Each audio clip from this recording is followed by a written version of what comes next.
Mi vecina hacía limpias todos los martes hasta que un día me pidió que nunca volviera a tocar su puerta después de las 9 de la noche. Viví 6 años en un edificio de departamentos donde mi vecina de al lado, una señora que le llevaba unos 20 años a mi mamá, era conocida en todo el edificio como la que hace limpias. Nunca lo escondió, tampoco lo anunciaba, simplemente todos los martes por la tarde se sentía el olor a copal saliendo por debajo de su puerta y de vez en cuando veías entrar a alguien, a veces a gente del edificio, a veces a gente que claramente venía de otro lado de la ciudad, y después de un rato salían, casi siempre más tranquilos de lo que habían llegado. Con el tiempo, nos hicimos cercanas en la medida en que dos vecinas se hacen cercanas. Favores pequeños, un café ocasional, cuidarle las plantas cuando viajaba. Un día, sin que viniera mucho al caso, me dijo algo que se me quedó grabado. Nunca me toques la puerta después de las 9 de la noche, pase lo que pase, a menos que sea una emergencia de verdad. No me dio más explicación, y yo tampoco insistí. Respeté esa regla durante años sin problema. La única vez que la rompí fue por una tubería que se reventó en mi cocina un jueves como a las 10 de la noche, con agua entrando también hacia su departamento por la pared que compartíamos. Toqué su puerta con el corazón en la garganta, más por el susto del agua que por su advertencia. Abrió casi de inmediato, como si ya me hubiera estado esperando. Detrás de ella, alcancé a ver, por una fracción de segundo, la sala en penumbra, con velas encendidas en un patrón que no reconocí, y un espejo grande cubierto con una tela oscura. No dijo nada sobre eso, solo me ayudó con toallas, me prestó una llave de paso de repuesto y resolvimos lo del agua entre las dos en 15 minutos. Los días siguientes dormí mal, con la sensación constante de que alguien me observaba desde la esquina del cuarto, algo que nunca antes me había pasado en ese departamento. No le dije nada a ella. Una semana después, sin que yo mencionara nada, me dejó un ramito de hierbas atado con un hilo rojo colgado en mi puerta, sin nota, sin explicación. Esa misma noche, por primera vez en días, dormí de corrido. Me mudé de esa ciudad hace 3 años por trabajo. El año pasado, una antigua vecina del edificio me escribió para avisarme que ella había fallecido. Me contó que en el velorio se apareció bastante gente que ninguno del edificio conocía, gente que se acercaba a la familia solo para decir, en voz baja, que le debían mucho, sin especificar nunca por qué. Durante años no le creí a mi suegra cuando me dijo que se vengaría. Estuve 6 años con mi expareja y la relación terminó de la peor forma posible. La engañé con una compañera de trabajo, se enteró por terceros y me dejó de la manera más definitiva que existe. Su mamá, con quien yo tenía una relación cordial hasta ese momento, practicaba santería desde mucho antes de que yo apareciera en la vida de su hija. Siempre lo supe, nunca me metí en eso, ni le di demasiada importancia.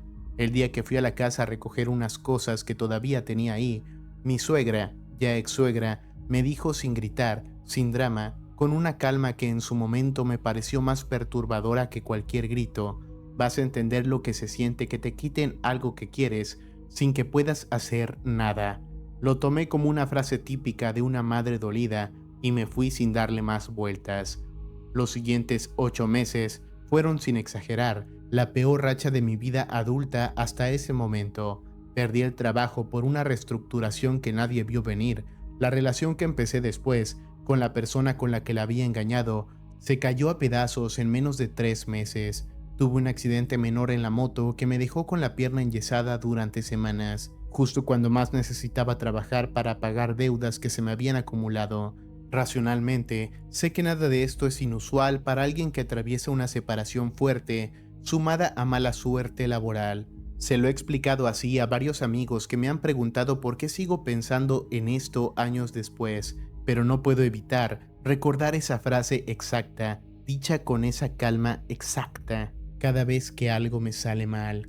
Hace poco, ya con la vida bastante más estable, le escribí un mensaje breve a mi ex suegra, más por cerrar un ciclo personal que por otra cosa, disculpándome en general por cómo terminaron las cosas.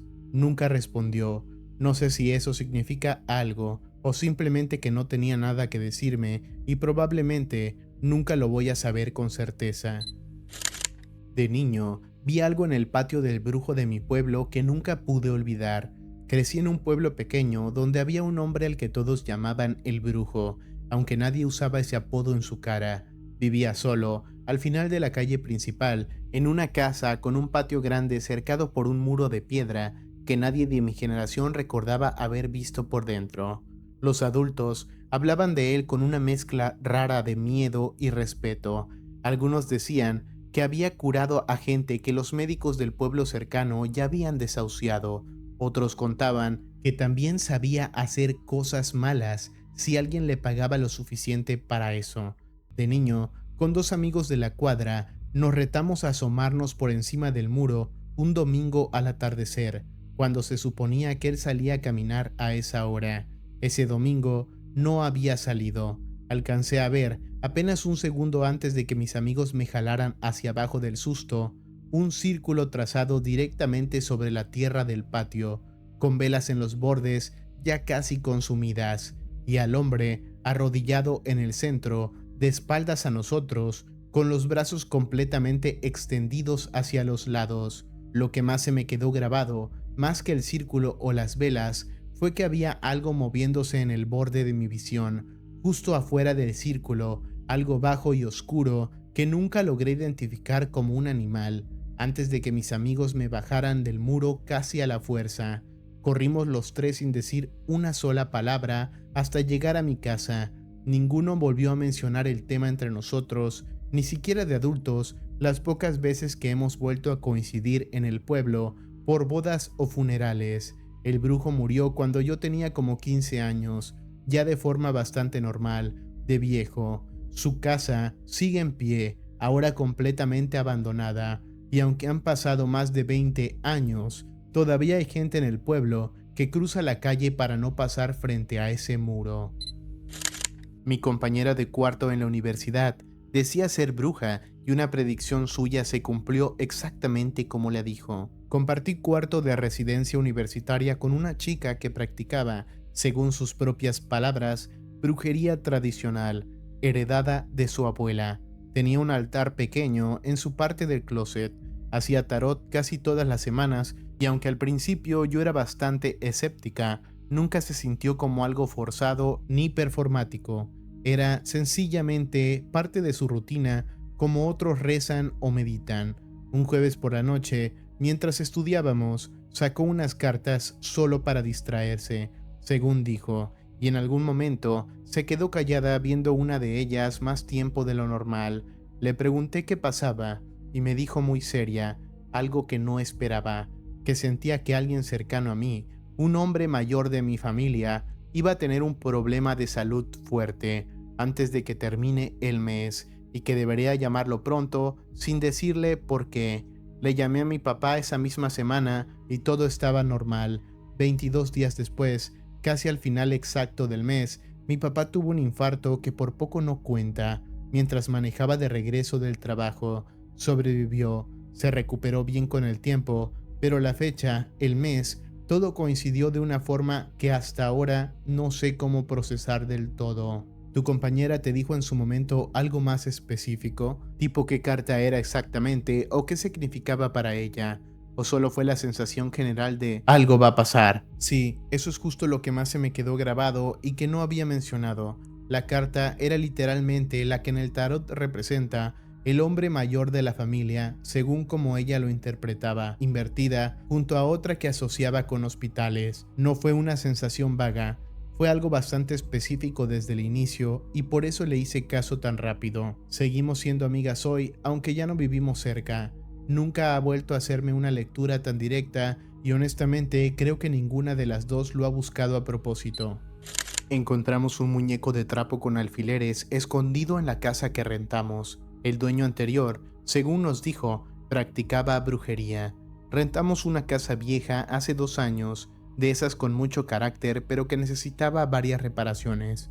Durante una remodelación del piso de madera de uno de los cuartos, el contratista encontró, debajo de una duela suelta, un muñeco de trapo pequeño cosido a mano con varios alfileres clavados y un hilo rojo amarrado alrededor del cuello. Cuando le preguntamos al dueño del inmueble si sabía algo al respecto, se puso visiblemente incómodo antes de contarnos que la inquilina anterior, una mujer mayor que vivió ahí casi 20 años, se dedicaba a esas cosas. Así lo dijo, sin usar la palabra brujería directamente, y que se había mudado de forma bastante repentina, sin llevarse una buena parte de sus pertenencias. Al principio no le dimos mucha importancia, hasta bromeábamos al respecto. La semana siguiente, sin embargo, empezaron a pasar cosas menores pero constantes. Cortes eléctricos sin explicación clara, discusiones entre mi pareja y yo por cosas mínimas que normalmente ni notaríamos, y las 2 noches seguidas en las que ambos soñamos, sin habérnoslo contado antes, con la misma habitación de la casa vista desde un ángulo que no existe en la vida real. Mi mamá, que conoce a una señora del barrio que hace limpias, nos insistió tanto que terminamos aceptando a que viniera a la casa. No sé exactamente qué hizo, más allá de quemar algunas hierbas y recorrer todos los cuartos murmurando algo que nunca entendí bien, pero nos pidió específicamente que no volviéramos a guardar el muñeco dentro de la casa bajo ninguna circunstancia. Terminamos guardándolo en una caja sellada en el garaje hasta que unos meses después mi pareja simplemente lo tiró a la basura de la calle un día de recolección, sin avisarme, según él, para terminar con el tema de una vez. Desde entonces no ha vuelto a pasar nada raro. Seguimos viviendo en esa casa hoy, aunque ninguno de los dos ha vuelto a tocar esa duela del piso.